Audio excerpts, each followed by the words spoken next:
Good morning महिमा जी। Good morning साधु। ये रही आपकी स्पेशल इलायची वाली चाय। Thank you.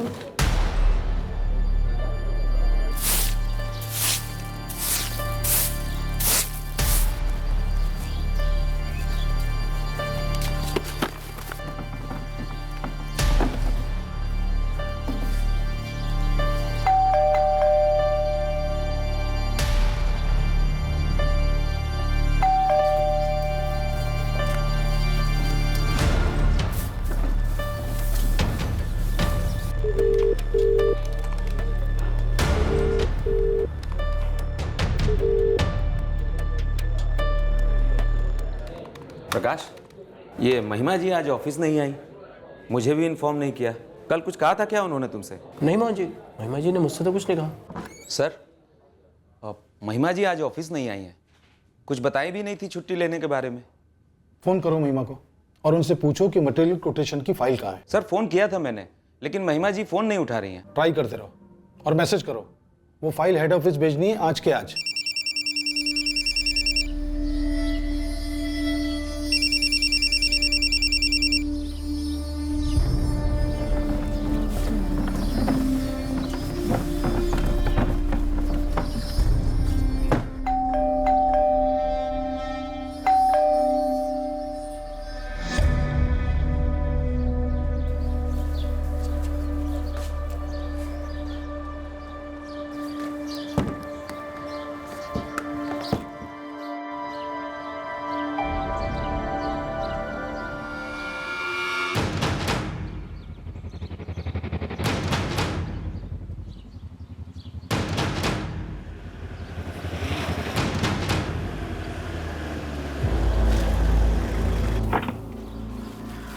हम आप ही का इंतजार कर रहे थे। चाबी लाए हैं ना? चाबी? नहीं, मेरे पास तो चाबी नहीं है। नमस्ते, मेरा नाम लक्ष्मण सिंह है, मकान मालिक। चाबी? वो दोनों चाबी तो महिमा जी अपने साथ रखती थी। सेल्फ लॉकिंग दरवाजा है। हाँ जी, पर चाबी नहीं है मेरे पास। दरवाजा तोड़कर अंदर जाना होगा।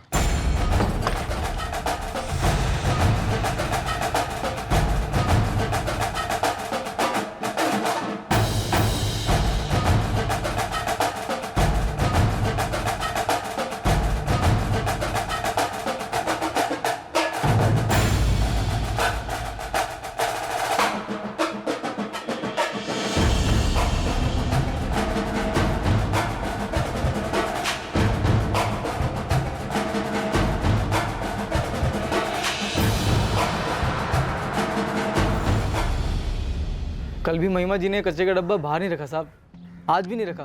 थोड़ा अजीब लगा साहब। मैंने फिर उस खिड़की से झाँका। ये महिमा बिस्ती अकेली रहती थी यहाँ? जी जी साहब, 2 साल से रह रही थी महिमा जी। PWD में कर्मचारी थी। या जोधपुर में या फिर आसपास के इलाकों में कोई इनका रिश्तेदार रहता है? ठीक से तो नहीं पता, पर महिमा जी की फैमिली आसपास ही कहीं रहती है। पर कहाँ? इतला तो करनी होगी ना। शायद उनके दफ्तर में किसी को कुछ पता हो। यहीं पास ही कुमारिया रोड पर है उनका दफ्तर।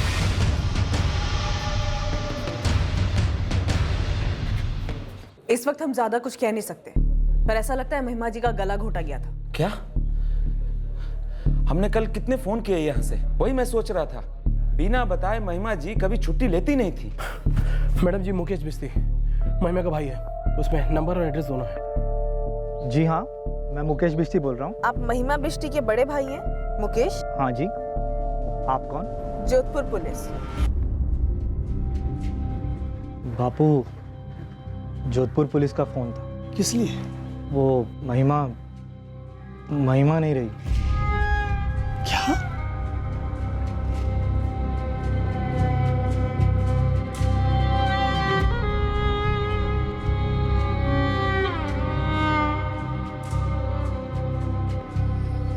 जी, ये मेरी बहन महिमा है। अभी पोस्टमार्टम करना बाकी है, उसके बाद आप लोग दाह संस्कार कर सकते हैं। लेकिन ये हुआ क्यों? किसने किया ये सब? अभी तहकीकात शुरू हुई है हेमचंद जी, हम बहुत जल्दी पता लगा लेंगे। लॉकर में कैश और सोना ज्यों का था, लैपटॉप, स्मार्टफोन, पर्स ज्यों के त्यों। लगता है एक भी चीज़ नहीं चुराई गई, लेकिन हाँ, सब चीज़ों को खोलकर ज़रूर देखा गया। क्या चोरी हुआ है, आप कुछ बता सकते हैं? हमें क्या पता उसके पास क्या था और क्या नहीं। हम जोधपुर उतना आते नहीं थे और महिमा हमारे गांव ओसिया नहीं आती थी। महिमा अकेली थी? मेरा मतलब शादी नहीं की थी उसने? 7 साल पहले शादी हुई थी साहब उसकी पीयूष चौधरी से, लेकिन 6 महीने के भीतर ही शादी टूट गई साहब। तब से वो अकेली ही रहती थी। महिमा का 2 साल पहले जोधपुर ट्रांसफर हुआ था? हाँ साहब, उसकी बदली होती रहती थी, पर हमें ये नहीं मालूम कब और किधर। महिमा से उतनी बात नहीं होती थी हमारी। मुकेश, महिमा तुम्हारी सगी बहन थी ना? आप लोगों को महिमा के बारे में कुछ भी नहीं पता? 7 साल पहले तक सब कुछ पता था, लेकिन जब से वो अपने पति से अलग हुई, समझो सबसे ही अलग हो गई। पोस्टमार्टम हो चुका है, कुछ बातें सामने आई। 30 नवंबर की रात लगभग 10 और 12 के बीच मौत हो चुकी थी। बहुत गला घोटने की वजह से हुई है? जी हाँ, काफी मजबूत हाथों से गला घोटा गया था। Sexual assault? जी नहीं, पर विक्टिम सेक्सुअली एक्टिव थी। ये बात आपको बताने का मतलब ये है कि पति से तलाक हो जाने के बाद क्या महिमा की जिंदगी में कोई और आदमी था? साहब, हमने आपको बताया ना, महिमा से उतनी बात नहीं होती थी हमारी। और ऐसा भी नहीं साहब कि हमारा उसके साथ कोई रिश्ता था ही नहीं। कभी कभार फोन पे बात हो जाती थी, और महिमा तो बहुत अच्छा कमाती भी थी साहब। कभी कभी हमारी मदद करने के लिए घर पे पैसे भी भेजती थी। आखिरी मुलाकात कब हुई थी आपकी महिमा से? कुछ 6 महीने पहले मिले होंगे।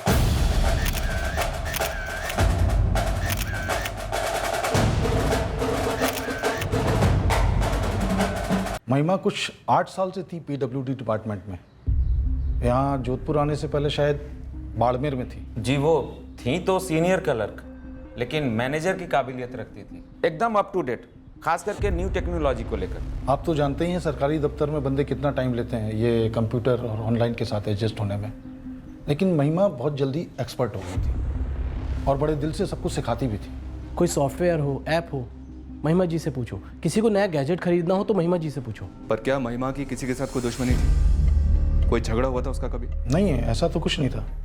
मेरे ख्याल से महिमा अकेली रहती थी तो शायद कोई चोर डकैत। लगता तो नहीं कि घर से एक पैसा भी चुराया गया। 50,000 कैश, मोबाइल, पर्स, गहने, महिमा का लैपटॉप, सब वहीं का वहीं था। अजीब बात है ये तो। अच्छा, महिमा का कोई अफेयर था क्या? हमें तो बस इतना पता था कि कई सालों से वो सिंगल थी।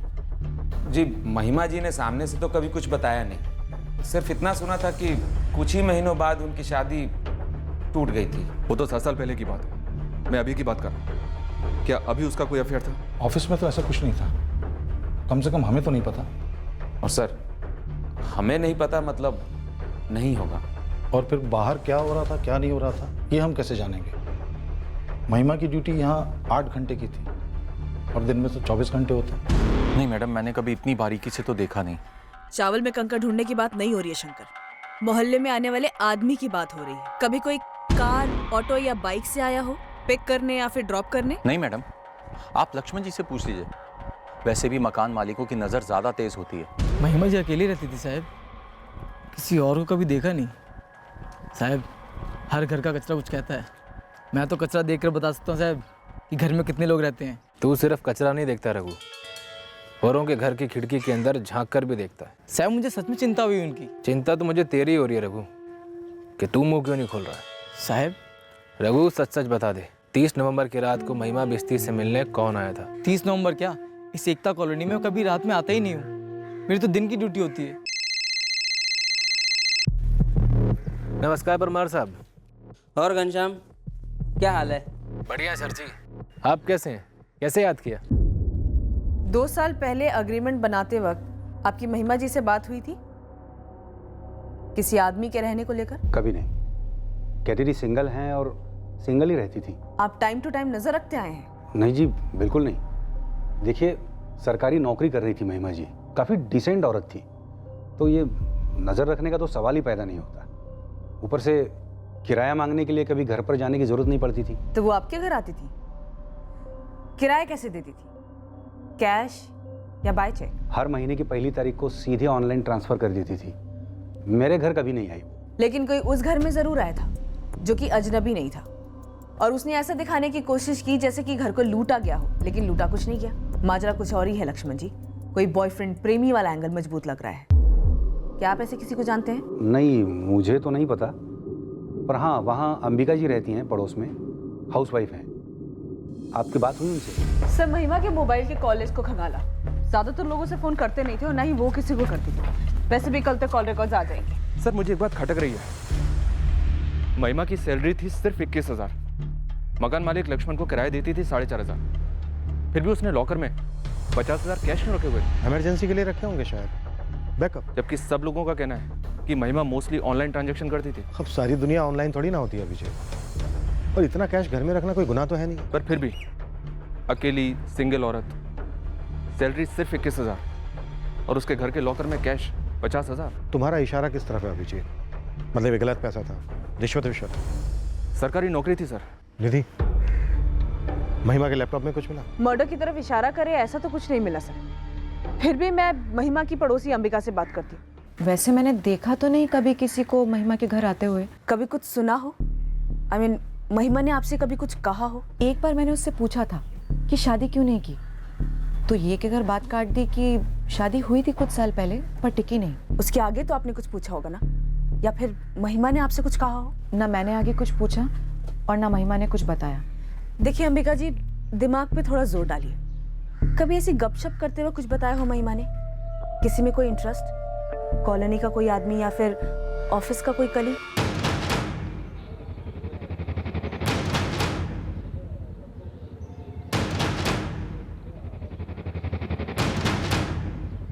मैं दूसरी औरतों के साथ ज्यादा गपशप नहीं लड़ाती।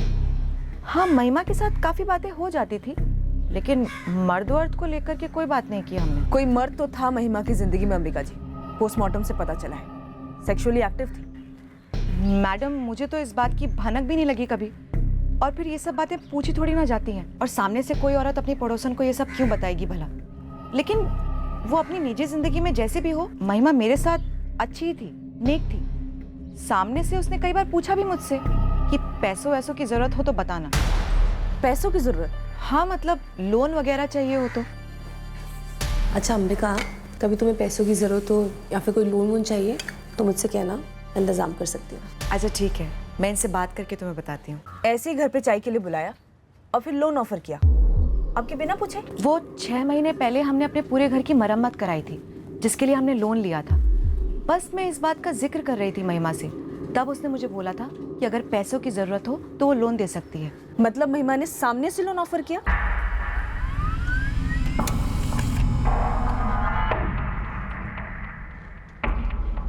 सर, महिमा बिस्ती के कॉल रिकॉर्ड।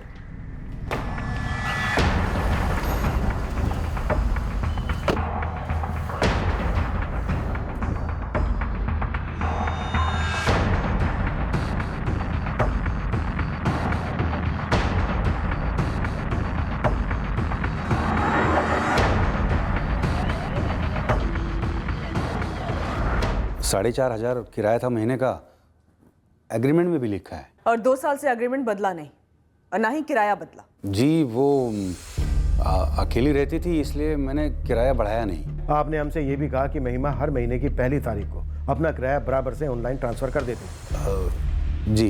पक्का हर महीने की पहली तारीख को? दरअसल वो 8 महीने पहले महिमा जी ने मुझे पूरे साल का किराया एक साथ एडवांस में दे दिया था, जब मुझे कुछ पैसों की ज़रूरत थी। तो ये बात आपने हमें पहले क्यों नहीं बताई? 8 महीने पहले तक तो ऐसे ही हर महीने के महीने ट्रांसफ़र करती थी। फिर 8 महीने पहले पूरे 1 साल का किराया एडवांस में दे दिया? जी। कैश में? हाँ। जो औरत हर पेमेंट को ऑनलाइन ट्रांसफर करना पसंद करती थी, वो अचानक से कैश देने लगी, क्यों? महिमा जी के पास थे, उन्होंने दिए तो मैंने ले लिए। मैं भला उनसे क्यों पूछता है? पर हम पूछ रहे हैं लक्ष्मण जी, हम पूछ रहे हैं। 1 साल का किराया मतलब 54,000 रुपए। आप सोच कर बताइए, महिमा बिस्ती ने आपको इतना ही कैश दिया या इससे ज्यादा? थोड़ा ज़्यादा, मतलब लोन दिया था महिमा जी ने मुझे। मतलब महिमा ने सामने से लोन ऑफर किया? हाँ, और महिमा ने मुझे ये भी बताया था कि उसने अपने मकान मालिक लक्ष्मण जी को भी लोन दिया है। वो जो लक्ष्मण जी है ना, उन्हें 2.5 लाख रुपए की जरूरत थी, मैंने तुरंत दे दिए। तुम्हें चाहिए तो तुम्हें भी दे सकती हूँ। लेकिन मुझे ज़रूरत नहीं थी, क्योंकि मेरे हस्बैंड का तो बैंक से ही लोन हो गया था। महिमा लोन देने का भी काम करती थी?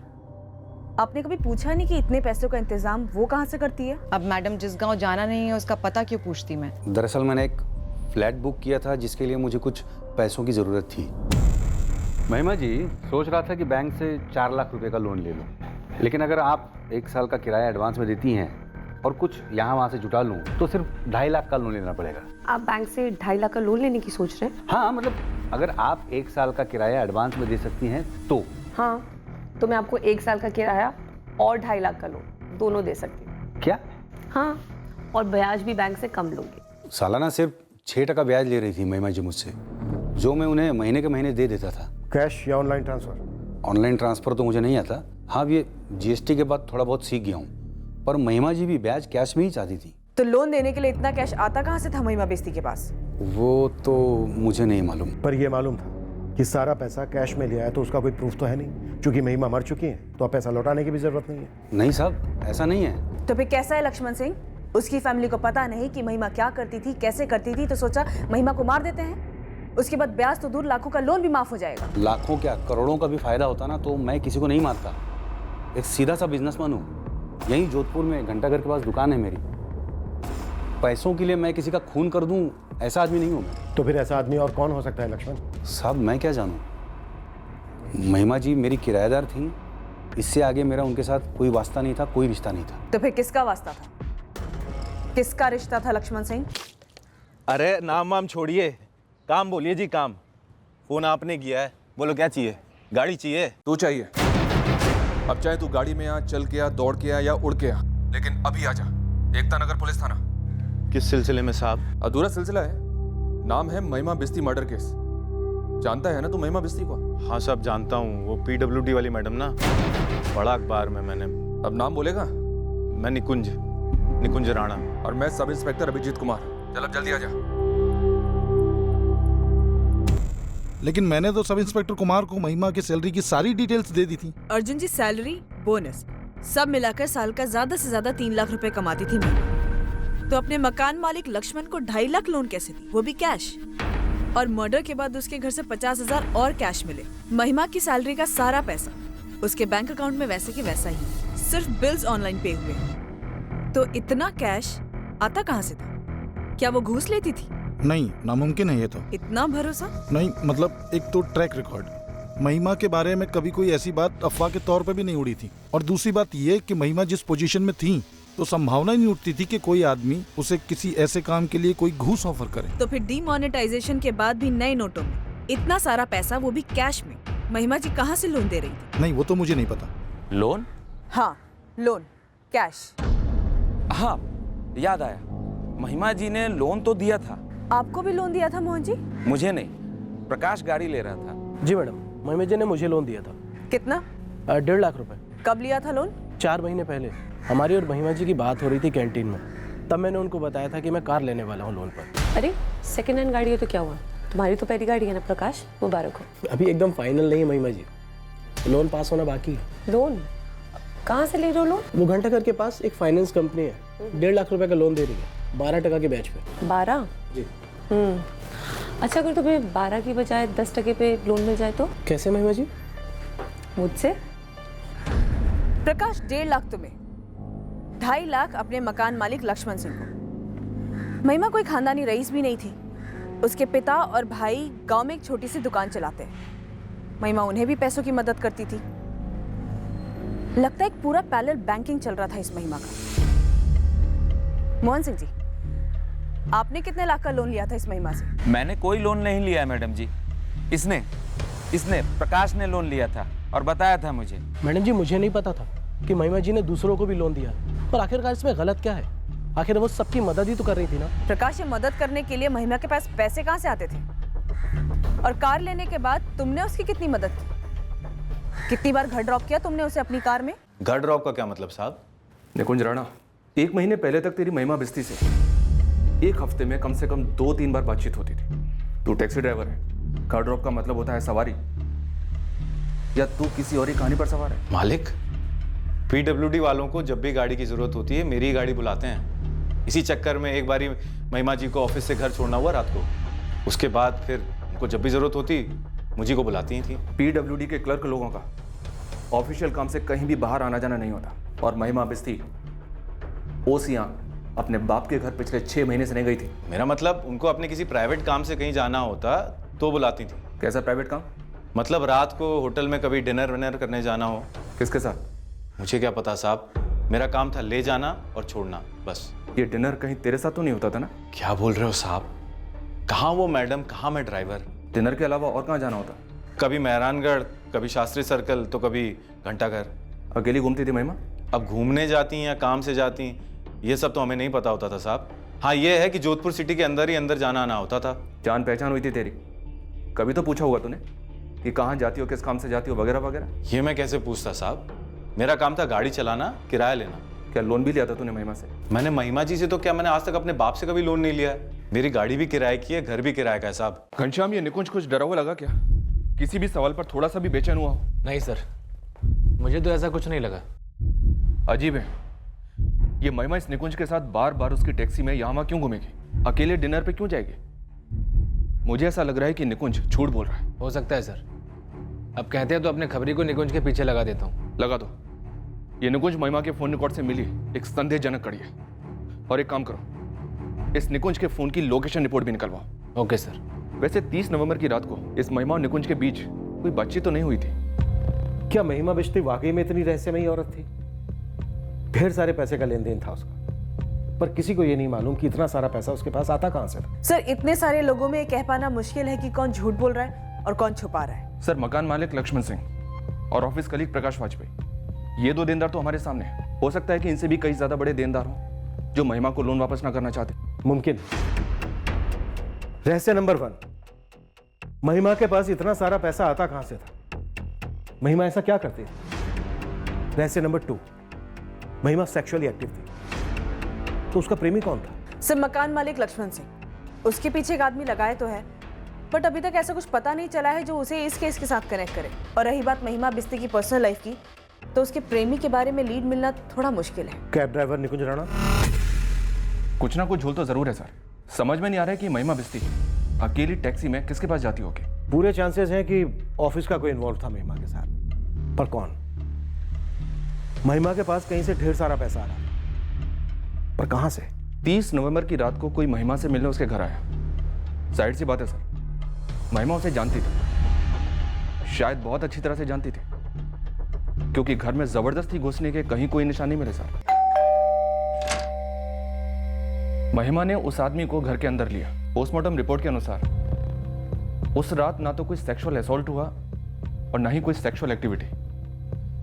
बस उस शख्स ने मजबूती से महिमा का गला दबाकर उसका कत्ल कर दिया। और ये सब हुआ रात 10 और 12 के बीच। शायद मकसद कत्ल का ही था सर। पहले महिमा का कत्ल किया गया, उसके बाद घर के लॉकर, अलमारी सब खोले गए ताकि लगे कि चोरी के लिए मर्डर किया गया, पर दरअसल चुराया कुछ भी नहीं गया। सर, अगर हमें गुमराह करने के लिए हमारी आंखों में चोरी की धूल झोंकी जा रही है, तो कातिल कुछ तो चुराता, कुछ तो। राइट, पर ऐसा कुछ भी नहीं हुआ। सब कुछ वैसे का वैसा ही था। शायद हत्यारा कुछ और ही ढूंढ रहा हो। मतलब कुछ ऐसा जिससे शायद महिमा उसे ब्लैकमेल कर रही हो? क्या हो सकता है ऐसा?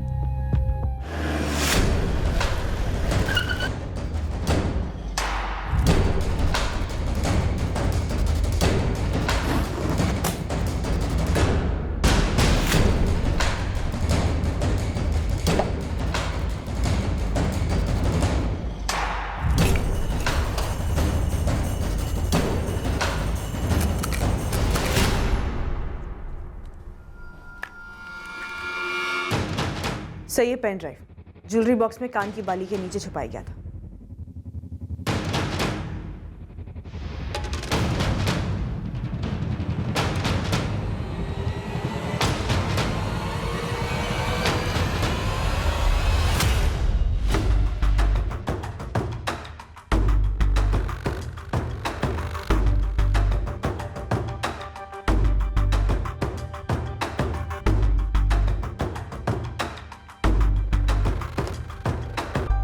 इस आदमी को शायद मालूम नहीं था कि महिमा उनके प्राइवेट मूवमेंट रिकॉर्ड कर रही है। सर, एक और वीडियो है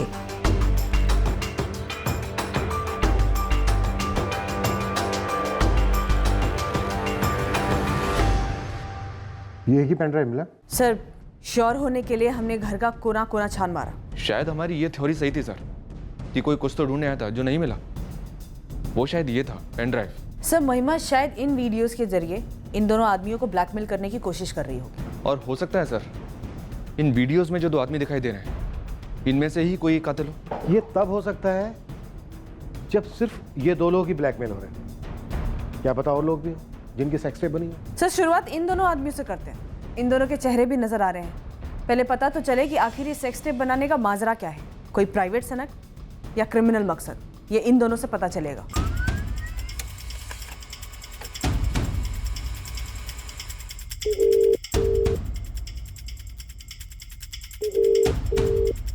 नमस्कार परमार साहब। नमस्ते घनश्याम, क्या हालचाल? बस परमार साहब लगे हैं महिमा बिस्ती केस में। मिला कोई? 2 बंदे तो भरे हैं इस केस में, अब देखते हैं कब हाथ लगते हैं। हेलो जी, जी हाँ, अविनाश पुनिया बोल रहा हूँ जी। जी हाँ, मैं ही उस होटल का ओनर हूँ।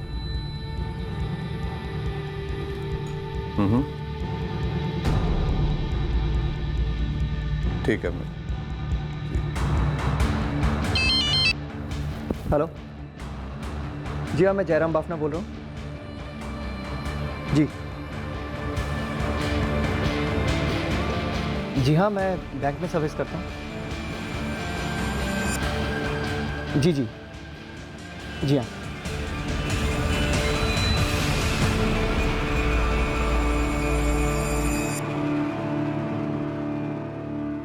जी हाँ, ये मैं ही हूँ।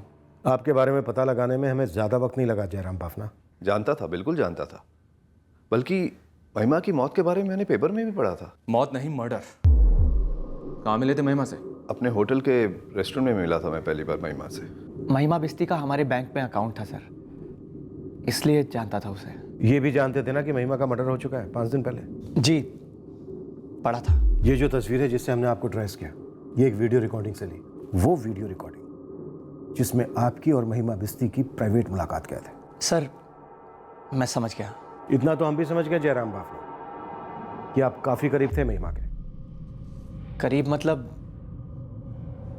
हाँ, एक तरह से था। देखिए सर, आप जैसा सोच रहे हैं वैसा बिल्कुल नहीं है। उस टेप में हमने जो देखा वो सेक्स नहीं था।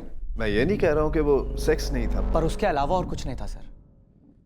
कोई इमोशनल बंधन नहीं, कोई कमिटमेंट नहीं।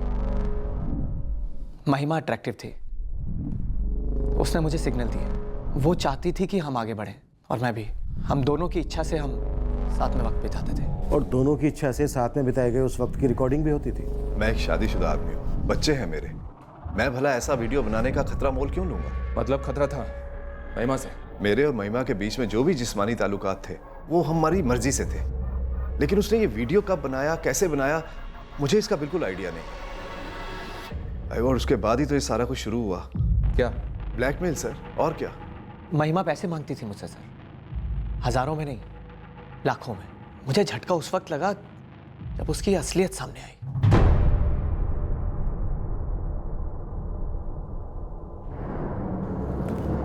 महिमा, ये सरासर नाइंसाफी है महिमा। मैंने कब कहा मैं इंसाफ की पुजारन हूँ? महिमा, ऐसा वीडियो बनाना सिर्फ मेरे लिए नहीं, तुम्हारे लिए भी बहुत खतरनाक है। कहीं ये वीडियो ऑनलाइन चला गया, वायरल हो गया तो हम दोनों को बराबर का नुकसान हो जाएगा। मैं अपना देख लूंगी, तुम अपनी फिक्र करो। वैसे तुम्हारा नुकसान कम हो सकता है, गायब भी हो सकता है, और वो भी सस्ते में। सस्ते में? महिमा, महिमा ये क्या है? मजाक कर रही हो ना? 3 लाख कॉस्ट है, गलती गलती रहेगी, गले का फंदा नहीं बनेगी। 3 लाख क्या महिमा? 3? तुम मुझे ब्लैकमेल कर रही हो? अविनाश, इसे ब्लैकमेल मत कहो।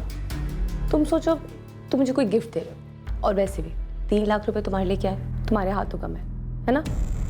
तो कहो कब दे रहे हो मुझे मेरा गिफ्ट? पहले 2 लाख, फिर 1 लाख, फिर और 1। उसके बाद तो मैं जैसे उसके लिए पैसों का नल बन गया था मैं सर। महिमा जब चाहे खोलती और पैसे घटक जाते। सारा कैश? और नहीं तो क्या सर, ब्लैकमेल, ब्लैक मनी। अब तक 5.5-6 लाख तो जा चुके हैं मेरे। कुछ और भी लोग हैं जिन्हें महिमा ब्लैकमेल करती थी? अब ये बात वो मुझे क्यों बता दी, लेकिन जरूर होंगे। कसाई को एक ही बकरा थोड़े पालता है। और अपना गला बचाने के लिए तुम खुद कसाई बन गए और दबा दिया गला महिमा का। ब्लैकमेलिंग से छुटकारा पाने का यही तरीका था तुम्हारा? अगर उसे मारना ही होता तो जब पहले उसने 2 लाख की मांग की थी तभी मार डालता ना सर। जब महिमा के साथ ये रिश्ता शुरू हुआ था तब मैंने सपने में भी नहीं सोचा था कि कोई सौदा शुरू हो रहा है। मैं उसे किसी कॉलगर्ल की तरह इस्तेमाल नहीं कर रहा था सर। मुझे लगा एक अकेली औरत है, उसकी अपनी ज़रूरतें होंगी बस। पैसा बहुत बड़ी ज़रूरत है जयराम। मुझसे बेहतर और कौन जान सकता है सर। एक तो बैंक में काम करता हूँ, ऊपर से खुद को कंगाल होते देखा है मैंने, फिर भी मैंने महिमा को नहीं मारा है सर। जी नहीं, मैं किसी कैब ड्राइवर निकुंज को नहीं जानता। मैं महिमा के घर खुद जाता था पैसे लेकर और उसके हाथ में देता था कैश।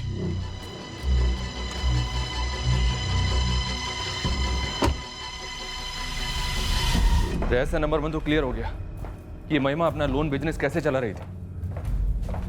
अविनाश पुनिया और जयराम बाफना, ये लोग खुद से तो सामने आए नहीं शिकायत लेकर, सब कुछ जानकर भी चुपचाप बैठे थे। हमने ढूंढ निकाला। हो सकता है और भी लोग हों जिनके वीडियोस बने हों। अविनाश और जयराम के पीछे आदमी लगाता हूँ।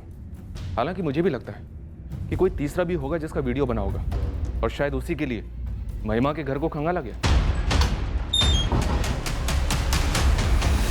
जो आदमी अपना वीडियो खोज रहा होगा उसे अपना वीडियो मिला होगा सर, लेकिन उसने इस वीडियो को पीछे छोड़ दिया। इसका मतलब सर उस आदमी ने वो सारे वीडियोस वहां बैठकर देखे भी होंगे। लगता है हमें और गहराई में जाना होगा, पता करना होगा कि महिमा और कितने लोगों को ब्लैकमेल कर रही थी और कब से। कोई तो होगा जो महिमा की इन करतूतों से वाकिफ हो। और ताज्जुब की बात तो यह है कि महिमा ने इतने लोगों को लोन दे रखा था, लेकिन उनमें से आज तक कभी भी किसी ने भी महिमा से ये सवाल तक नहीं किया कि वो इतने पैसों का इंतजाम करती कहां से, वो भी कैश। सर गणेश खबरी का फोन आया था। उसे कैब ड्राइवर निकुंज राणा के पीछे लगाया था। निकुंज झूठ बोल रहा है ना? लगता तो ऐसे ही है सर। इस निकुंज के लिए महिमा सिर्फ एक पैसेंजर नहीं थी। गणेश ने बाकी के भी कैब ड्राइवर से बात की। सबका यही कहना है कि कुछ समय पहले वो ऐसे पी पाकर डींगे हाँक रहा था कि उसका किसी लेडी पैसेंजर के साथ चक्कर चल रहा है। मेरा काम था गाड़ी चलाना, किराया लेना। यही डायलॉग मारा था ना तूने? तो तेरे इस काम के बीच में काम अग्नि कहां से भड़क उठी निकुंज राणा? और ब्लैकमेल? ब्लैकमेल कोई काम नहीं, गुनाह है। देखिए, मैं मानता हूँ मेरा और महिमा मैडम का सिर्फ ड्राइवर और सवारी का रिश्ता नहीं था, लेकिन साहब ये ब्लैकमेल इससे मेरा कोई लेना देना नहीं है।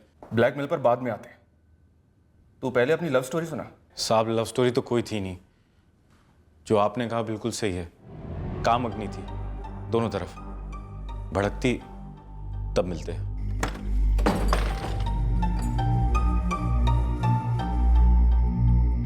एक्सीलरेटर, ब्रेक, क्लच तीनों महिमा मैडम के हाथ में ही रहते साहब। जब उनका मूड करता वो बुला लेती। महिमा ने तेरे साथ भी वीडियो बनाया था क्या? ब्लैकमेल कर रही थी? मुझे ब्लैकमेल करके उनको क्या मिलता साहब? पैसे तो मेरे बटुए में उतने ही हैं जितने हैं। मजे तो मैं वैसे ही दे रहा था। वीडियो लीक होता तो बदनामी उनकी होती, मेरी नहीं। तू अब भी सच नहीं बोल रहा है। तू 30 नवंबर की रात को महिमा के घर गया था।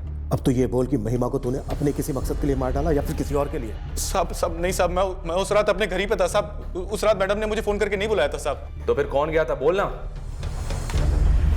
ये गया था या ये गया था या ये दोनों गए थे? अबे तू इतनी बार महिमा के घर गया है, इनको तो पहचानता ही होगा ना? साहब मैं इनको नहीं जानता, मैं सच कह रहा हूँ साहब। मैंने एक बार झूठ बोला था कि मैं मैडम को यहाँ वहाँ ड्रॉप करता था, जबकि वो मुझे फोन करके घर बुलाती थी। बस एक बार कोई हमसे झूठ बोले ना, बस उसके बाद हम उसके हर सच को भी झूठ की तराजू पर तोलते हैं। आखिरी मौका है तेरे पास। अगर तूने सब कुछ सच सच नहीं बोला तो चार्जशीट तेरे नाम की बनेगी और तेरे नाम पर ही बंद होगी। साहब मैं बेगुनाह हूं साहब। मैंने महिमा जी को नहीं मारा है साहब।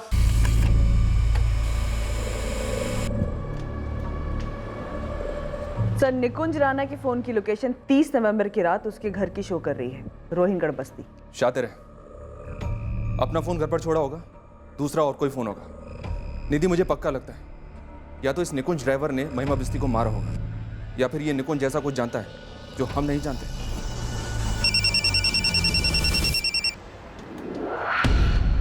नमस्ते परमार जी।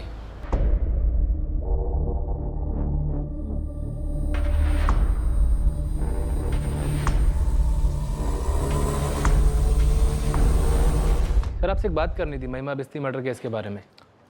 बोलो घनश्याम। कैलाश नगर पुलिस स्टेशन का एक रिटायर्ड कांस्टेबल है राजेश परमार। 2 साल पहले उसने वॉलंटरी रिटायरमेंट ली थी सर। अभी सिक्योरिटी गार्ड का काम करता है। कुछ बात करनी है उसके बारे में? सर ये जो महिमा बिस्ती का मर्डर केस है, मुझे लगता है राजेश परमार शायद उससे जुड़ा है।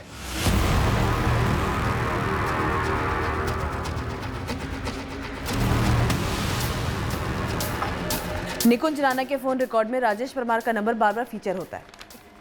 पक्का दोनों में जान पहचान। सर पहले मुझे अजीब नहीं लगा, लेकिन अब सोच रहा हूँ कि इन्वेस्टिगेशन शुरू होने के दूसरे दिन से ही राजेश परमार मुझे लगातार फ़ोन करता रहा है केस के बारे में जानने के लिए। और घनश्याम क्या हाल है? बढ़िया सर जी, आप कैसे हैं? कैसे याद किया? बस भाई अखबार में पढ़ रहा था वो महिमा बिस्टी मर्डर केस के बारे में। तुम्हारे थाने में ही होगा ना केस? जी परमार साहब, अभी तो तहकीकात शुरू हुई है पर कोई लीड हाथ नहीं लगी है। सर तब मुझे अजीब नहीं लगा क्योंकि मैं उनको जानता हूँ। लगा शायद ऐसी बातों बातों में पूछ लिया होगा।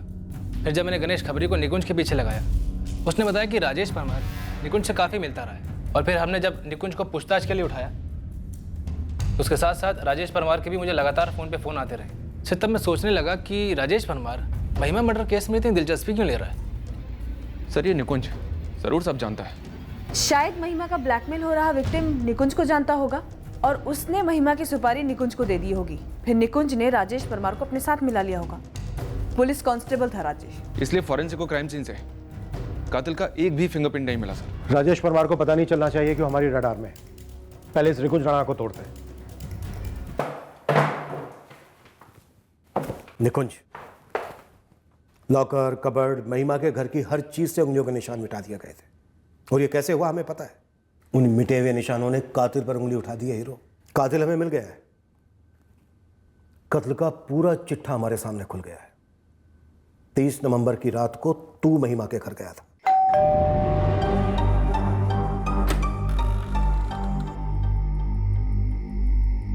तुझे वहां पूरी ट्रेनिंग के साथ भेजा गया था।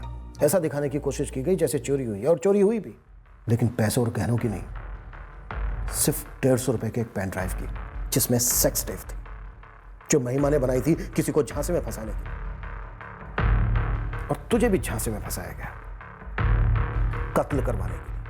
तूने सब जगह से उंगलियों के निशान मिटाए, बस एक गलती कर गया। एक जगह से हमें तेरी उंगलियों के निशान मिले, ये तुझे पता भी नहीं। ये क्राइम सीन से मिले तेरी उंगलियों के निशान है। चल हाथ दे, हाथ दे। नहीं सर, हाथ दे। नहीं सर, नहीं हाथ दे बोला ना। नहीं सर, हाथ दे। साहब मेरी उंगलियों के निशान वहां हो ही नहीं सकते साहब। साहब मैंने कुछ नहीं किया, मैंने नहीं मारा महिमा जी को साहब। तूने, सिर्फ तूने मारा है महिमा को, और अब तू मरेगा फांसी के फंदे पर लटक कर। नहीं साहब, मैंने कोई कत्ल नहीं किया साहब। सबूत है हमारे पास। सब कत्ल का इरादा कभी था ही नहीं। महिमा जी नाराज हो गई, लेकिन उन्हें मारने का इरादा मेरा कभी नहीं था साहब। नाराज हो गई? हाँ साहब। क्यों नाराज हो गई? मैंने उनको कत्ल नहीं किया है साहब। मैंने नहीं मारा किसी को साहब। अगर तूने नहीं मारा है तो फिर किसने मारा है? अब उन्होंने बोला था कि कुछ नहीं होगा, बस मुझे अपना मुंह बंद रखना होगा। किसने बोला था? राजेश परमार ने? हाँ साहब, वो परमार साहब मैडम जी पे बहुत गुस्सा हो गए। क्यों गुस्सा हो गया? साहब वो मैं परमार साहब को मैडम जी के घर लेके गया था। मैं परमार साहब को तब से जानता हूँ जब से वो कांस्टेबल थे। मैंने बताया उन्हें कि मैं कितने मज़े ले रहा हूँ, तो उन्होंने बोला उन्हें भी महिमा जी से मिलना है, देखना है।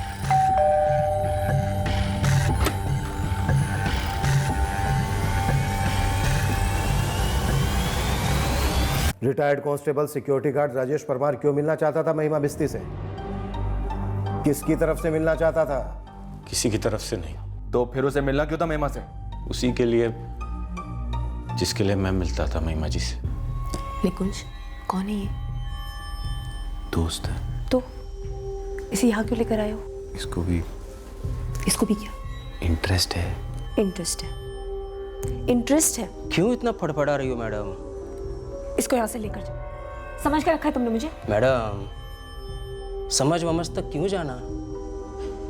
जैसे निकुंज के साथ मजे करती हो वैसे हमारे साथ भी कर लो। चाहिए तो जो कुछ भी थोड़ा बहुत बनता है दे देंगे। इस घटिया आदमी को अभी के अभी मेरे घर से बाहर लेकर जाओ, और आज के बाद अपनी शक्ल दिखाने की जरूरत नहीं है मुझे। यहाँ पर हम सभी घटिया हैं। क्यों शराफत का नकाब ओढ़ के रखा है? उतार दो और हमें आजमा कर देखो। तजुर्बेकार घोड़ा लंबा दौड़ता है। साली 2 टके की औरत मुझ पर हाथ उठाती है। तू जानती नहीं मैं कौन हूँ? इस गटर के कीड़े को मेरे घर से बाहर लेकर जाओ, वरना मैं पुलिस को बुलाऊंगी। परमार साहब ये क्या कर दिया आपने? सांस नहीं चल रही है। हे भगवान, आप क्या करेंगे? एक तरफ महिमा जी की लाश पड़ी थी और दूसरी तरफ परमार साहब शुरू हो गए। एक एक चीज़ खोलना बोलना, उसके बाद सारी चीज़ें साफ करना, पोंछना, अलमारी, लॉकर, सब। हम जब निकले वहाँ से, परमार साहब बोले कुछ नहीं होगा, हम पर कभी नहीं आएगा।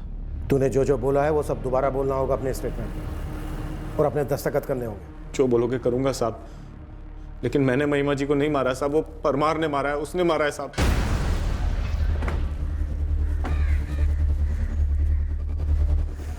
राजेश परमार। जय मैडम। चलो तुम्हारा खेल खत्म। निकुंज ने सब उगल दिया है। क्या उगल दिया निकुंज ने? वही जो तुमने उसे समझाया था, मुंह मत खोलना, कुछ बोलना मत, कुछ नहीं होगा तुम्हें। कैसी बात कर रहा घनश्याम? जानता ना मैं कौन हूँ? तालाब की गंदी मछली को जानने का हमें कोई शौक नहीं। चलो। महिमा बिश्ती को जानने वाला हर कोई उसके कत्ल से दंग रह गया है और कत्ल के मकसद को जानकर होश उड़ गए हैं सबके। महिमा जो कर रही थी और जिस अंजाम से वो मिली, ये जानने के बाद महिमा के परिवार को भी गहरा आघात पहुंचा। कुछ लोगों को राहत भी मिली जो अपनी ही कमजोरी का शिकार बने थे। हमें कभी पता नहीं चला कि क्या महिमा की ब्लैकमेल लिस्ट में और भी लोग थे, क्या और भी पेन ड्राइव छुपाई गई थी कहीं।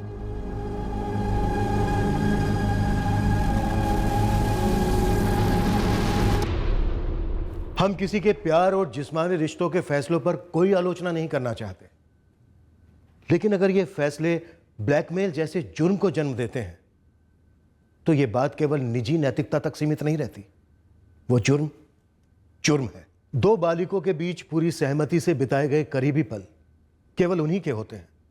उन्हें चुपके से रिकॉर्ड कर किसी को बदनामी की धमकी देना, उस पल को हथियार बनाकर पैसे ऐंठना या कुछ और करवाना, ये एक संगीन जुर्म है। फिर चाहे वो कोई मर्द करे या औरत, वो जुर्म जुर्म है।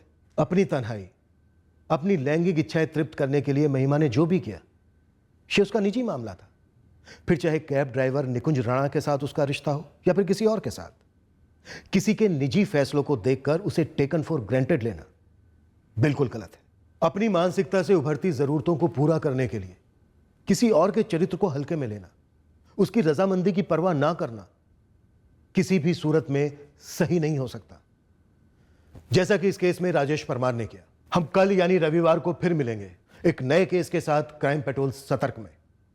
जय हिंद।